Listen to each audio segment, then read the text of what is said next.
Imagine you are the owner of a small factory in a developing country. You have a great product and you want to sell it abroad.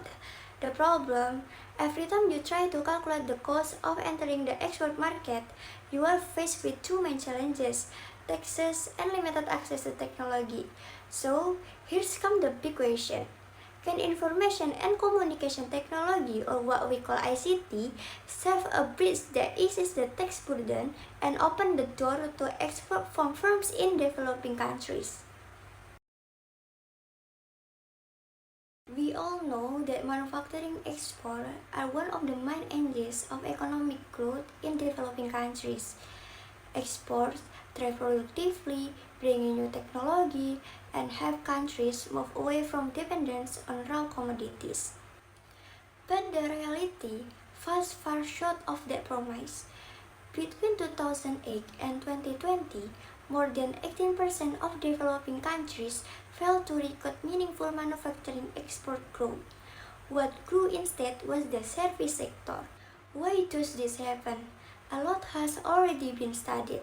Some research focus on taxes and some on ICT, but the two are almost always studied in isolation.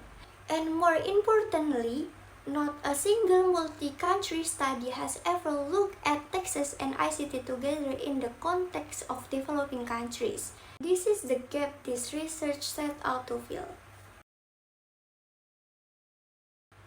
This research is built on three major theories. The first comes from Melitz in 2003. Not every firm can export. Only those that are productive enough can afford the fixed cost of entering international markets. And that is exactly where ICT plays a role. By lowering those costs so that more firms can cross the export threshold. The second comes from Barley in 1991. ICT is not just an ordinary work tool. ICT is a strategic asset that strengthens a firm's competitive position in global markets. And the last comes from Williamson in 1985. ICT cut down coordination and compliance costs, including tax compliance through e-filing, e-invoicing, and automatic reporting.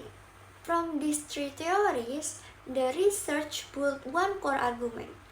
ICT and taxes are not two separate, independent things.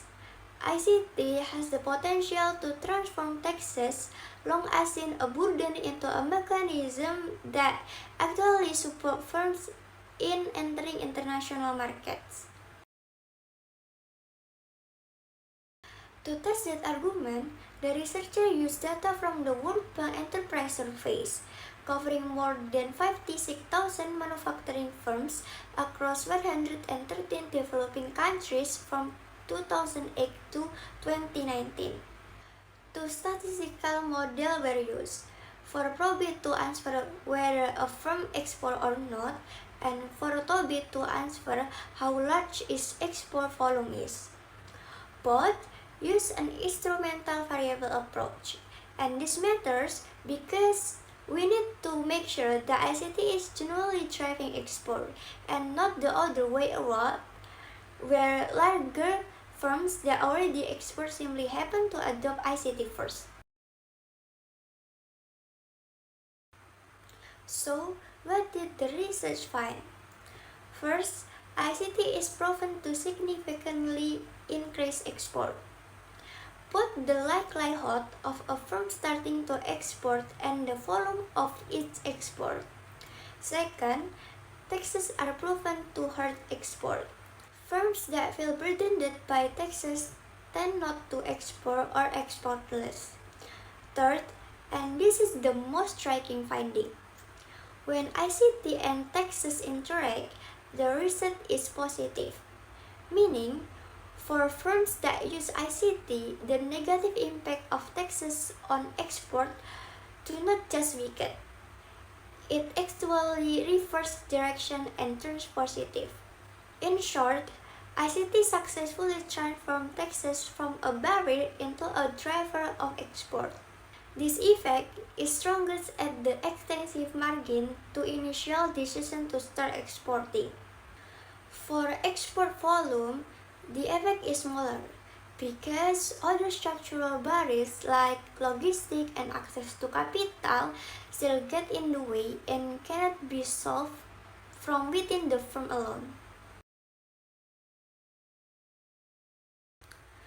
But does this effect work the same way for all firms? It turns out doesn't. For small and medium enterprises, basic digital tools like e-invoicing and e-payment are proven to help them enter the export market.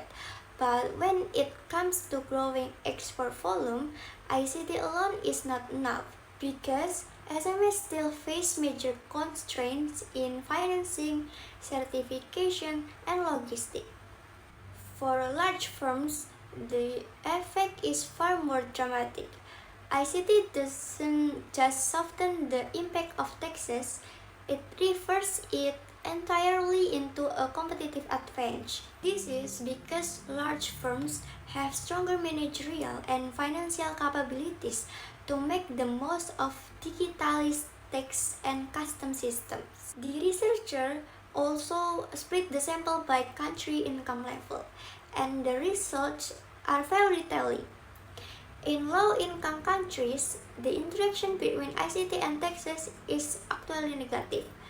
Firms that start adopting ICT become more visible to tax authorities, but there is no function in tax system to offset that with lower compliance costs. This is what the researcher called the exposure without relief effect. Firms get spotted but receive no relief in return.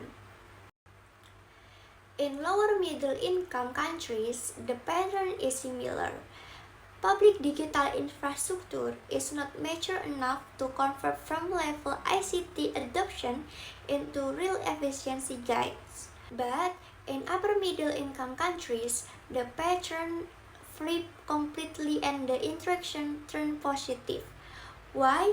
Because this country already have major public digital system in place.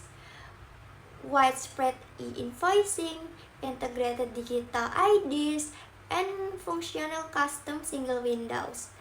It is this infrastructure that allow ICT at the firm level to genuinely turn the tax burden into a competitive edge.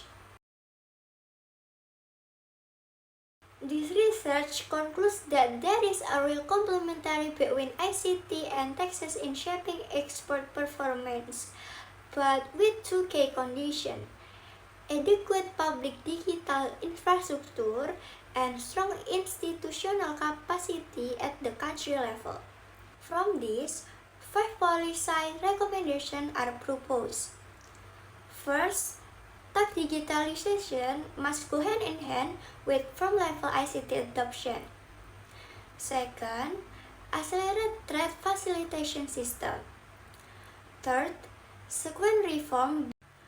Fourth, tailor intervention by firm size. Last, and the most fundamentally, reliable internet connectivity and stable electricity supply are absolute prerequisites before digitalization can have any real impact on exports.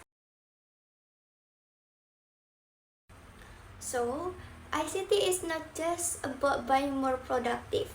In developing countries, ICT can actually turn taxes, something that has always felt like a wall, into a bridge that leads to global markets. But here is the catch.